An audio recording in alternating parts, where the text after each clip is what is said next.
Hey guys, tonight getting back into looking at some gear. Tonight we're going to talk about the Ferro Concepts Dope Flap.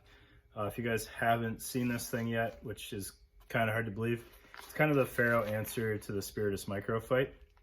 But I don't want to sell either of them short like that. They're both great products.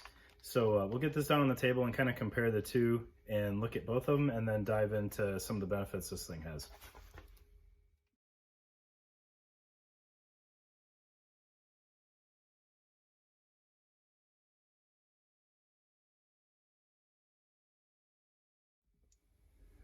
All right, guys, tonight we're looking at the Ferro Concepts Dope Flap.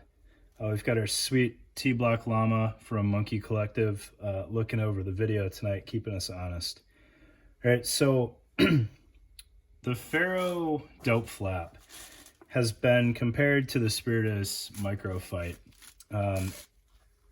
in various ways. Some people a little bit more aggressively than others. I think there's enough difference here that it is by no means a copy of the Microfight, but it is absolutely, whether it was intentional or not, the Spiritus answer to the Microfight's capabilities. All right, they share a lot of similarities in their function and how you can use them, but there's definitely enough stuff different here that it's its own product, and definitely has some advantages over the Microfight. Not that the Microfight is bad, all right? I want to put up out front, if you have a Microfight, don't feel any obligation to dump it and upgrade or change over to the Ferro version, okay? But I do want to go over some of the differences and kind of compare and contrast why, in my opinion, this makes a better placard, whereas this might make a better chest rig. All right, so the Dope Flap, much like the Microfight, is kind of set up as a two-layer mini chest rig type setup. All right, some of the glaring differences here are on the front, it is laser cut and the Velcro is spaced accordingly to take a ATAC flap or an admin flap. I don't remember what Ferro calls them, but basically your end user device mounting platform, if you will. All right. Some other differences is it has a contour along the bottom edge. That's one of the main reasons I like it as a placard. It's got a little bit less snag hazard on the corner there because you don't have that sharp 90-degree angle.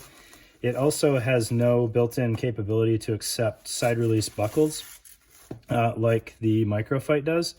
So these webbing tabs, while not much, add a little bit additional snag hazard there. All right, kind of cherry picking there.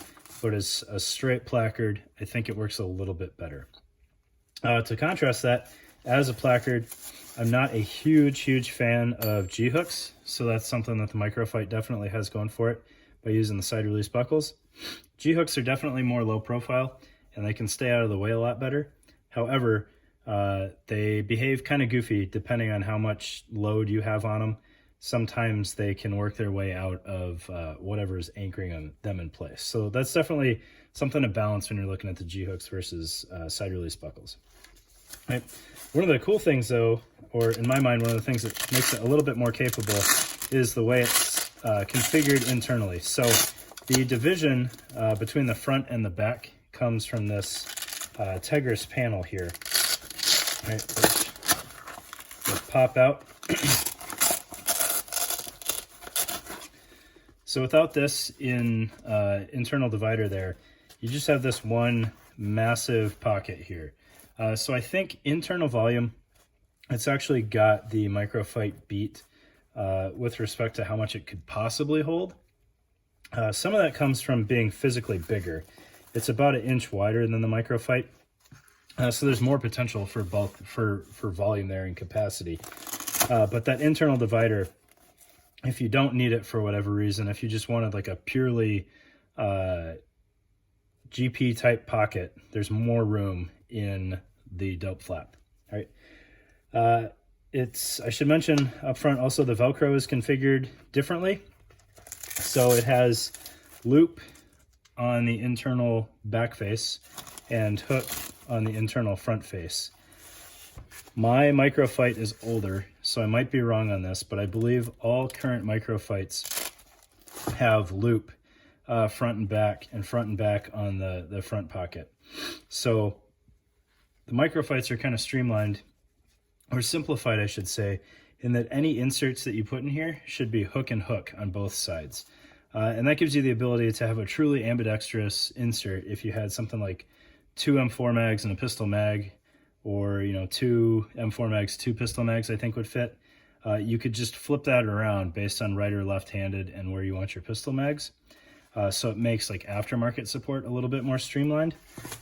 Whereas the Ferro, because one side is hook and the other is loop, you kind of need to know which way you're going right off the bat, or buy 2 separate pouches that you can just flip side to side. Right? But it will take all of the Ferro inserts, which makes sense because it's Ferro. So we've got the 3M4 mag version in there right now. You can see I've got it pretty well bottomed out in there. And then if you look from the back side, that's how much magazine with P mags is left up top. So it's a fairly deep pocket, but you've still got enough magazine to work with there. And then you can drop your insert in if you want to put like the front zippered pocket or something like that.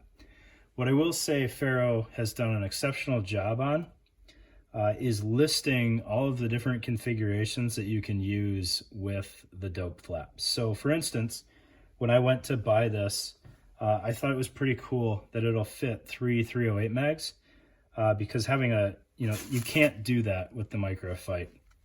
And for so long I was told at work that we were going to get a 308 platform, that's always kind of been something that I keep in the back of my head, is what will potentially work with 308 mags. So this will fit 3 308 mags. However, it eats up enough width that Ferro doesn't recommend using anything in front of those. So all of those like pistol pockets, or the zipper, half zipper, full width zipper, whatever Ferro sells, they don't suggest you try any of those with 3 308 mags.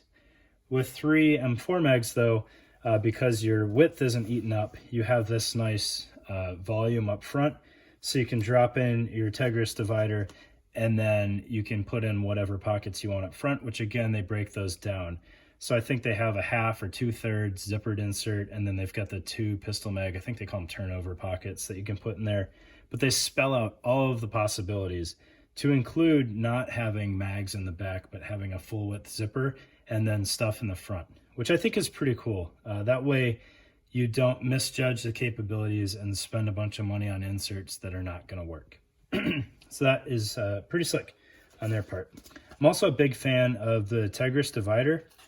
I haven't tried it out, but I think you could even get away with pulling out the divider and dropping in like an internal insert in here, a little divider, front to back, and potentially have 2 100 round 5.56 nut-sacks.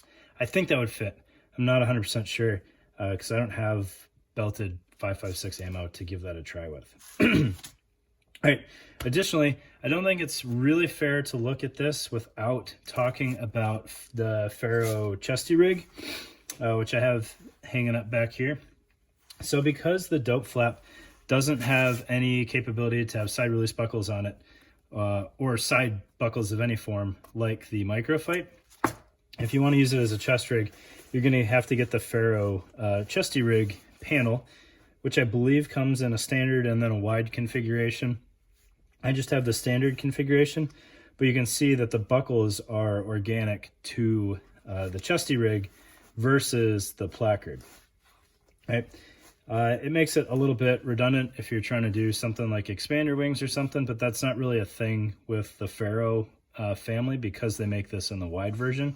You can just hard mount your radio pockets. Right? But it accepts the G-hooks up top, and then you've got a full Velcro field here for whatever placard you decide to run. And then I've got the Ferro dangler hanging off the bottom of that thing.